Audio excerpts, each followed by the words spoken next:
સહેજપુરમાં અસામાજિક તત્વોનો આતંક સામે આવ્યો છે। ગિરિવૃંદ સોસાયટીમાં રાત્રિ દરમિયાન આતંક મચાવ્યો હતો। સોસાયટીમાં પાર્ક કરેલા વાહનોમાં તોડફોડ કરવામાં આવી હતી। બેઝબોલના દંડા વડે વાહનોના કાચ તોડવામાં આવ્યા હતા। તોડફોડ કર્યા બાદ અસામાજિક તત્વો ફરાર થઈ ગયા હતા। કૃષ્ણનગર પોલીસ સ્ટેશનમાં અહીંયા પોલીસ ફરિયાદ પણ નોંધવામાં આવી છે। સહેજપુરમાં અસામાજિક તત્વોનો આતંક સામે આવ્યો છે। જે રીતે આ દ્રશ્યો પણ સામે આવ્યા હતા, સીસીટીવી પણ સામે આવ્યા। ગિરિવૃંદ સોસાયટીમાં રાત્રિ દરમિયાન આ અસામાજિક તત્વોનો આતંક સામે આવ્યો છે। એક બાજુ સીસીટીવીના દ્રશ્યો આપ જોઈ શકો છો, જે રીતે આતંક મચાવવામાં આવ્યો હતો, અને બીજી બાજુ જે ગાડીઓના કાચ બેઝબોલના ધોકા વડે તોડવામાં આવ્યા છે તે પણ દ્રશ્યો સામે આવ્યા હતા, તે વિઝ્યુઅલ સામે આવ્યા હતા। વાહનોના કાચ બેઝબોલના દંડા વડે તોડવામાં આવ્યા હતા। તોડફોડ કર્યા બાદ અસામાજિક તત્વો ફરાર થઈ ગયા હતા। સહેજપુરમાં અસામાજિક તત્વોનો આતંક જોવા મળ્યો છે। ગિરિવૃંદ સોસાયટીના આ દ્રશ્યો સામે આવ્યા છે। રાત્રિ દરમિયાન અસામાજિક તત્વોએ આતંક મચાવ્યો હતો। અહીંયા કાયદાના લીરે લીરા ઉડાવ્યા હતા। કાયદાનું કોઈ ભાન જ ના હોય તે રીતે સોસાયટીમાં પાર્ક કરેલી વાહનોના ગાડીઓના કાચ તોડ્યા હતા। અર્પિત દરજી આપણી સાથે લાઈવ જોડાઈ ગયા છે। અર્પિત, ગિરિવૃંદ સોસાયટીમાં સહેજપુરમાં અસામાજિક તત્વોનો આતંક સામે આવ્યો હતો। બેઝબોલના દંડા વડે કાચ તોડવામાં આવ્યા છે ગાડીઓના, શું વિગતો?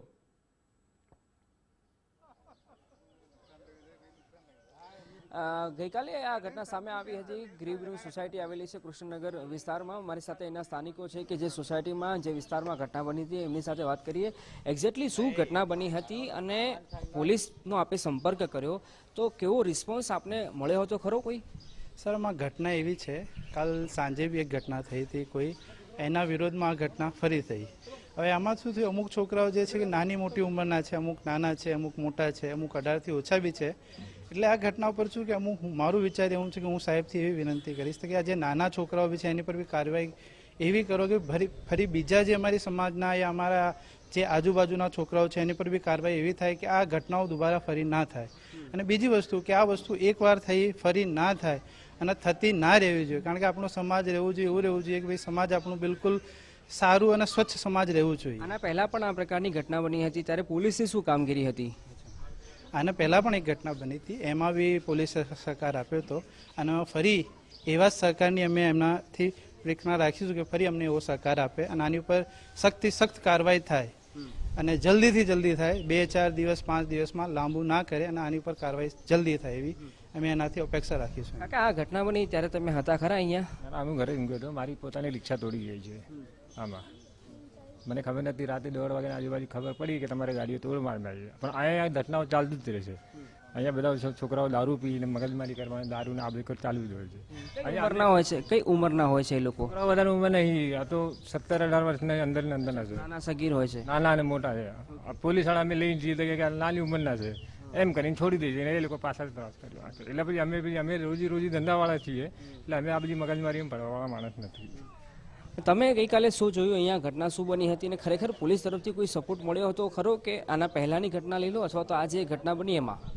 इससे पहले की जो घटना हुई थी उसमें भी हमको काफ़ी ज़्यादा सपोर्ट मिला था पुलिस का और कार्रवाई भी बहुत अच्छी हुई थी और तुरंत कार्रवाई पीआई साहब ने की थी।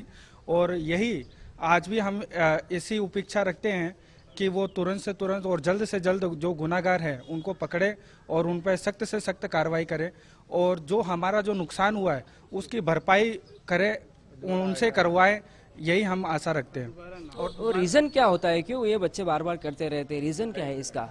ये सर देखो, રીઝનમાં આવું છે કે આ બહુ વસ્તુ એવી છે જે નાના છોકરાઓ છે, અમુક વિસ્તારમાં એવું છે કે ભાઈ જેને આપણે ખબર નથી પડતી આ છોકરાઓ કેવી રીતે આ અસામાજિક તત્વો તરફ વળી રહ્યા છે। એટલે માટે હું કહીશ કે આ કાર્યવાહી જો થાય તો જે નાના છોકરાઓ 17-15 વર્ષના જે છે એ આ તરફ ના જાય અને આપણો એનો સમાજ ભયમુક્ત બને એવી હું ઉપેક્ષા રાખીશ।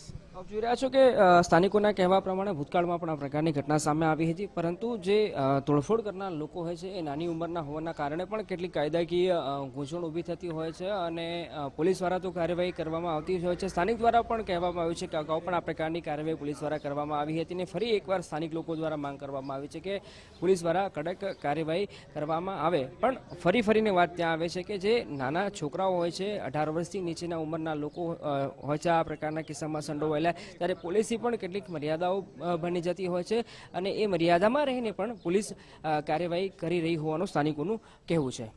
બિલકુલ અર્પિત, સમગ્ર માહિતી સાથે જોડાવા બદલ આપનો આભાર.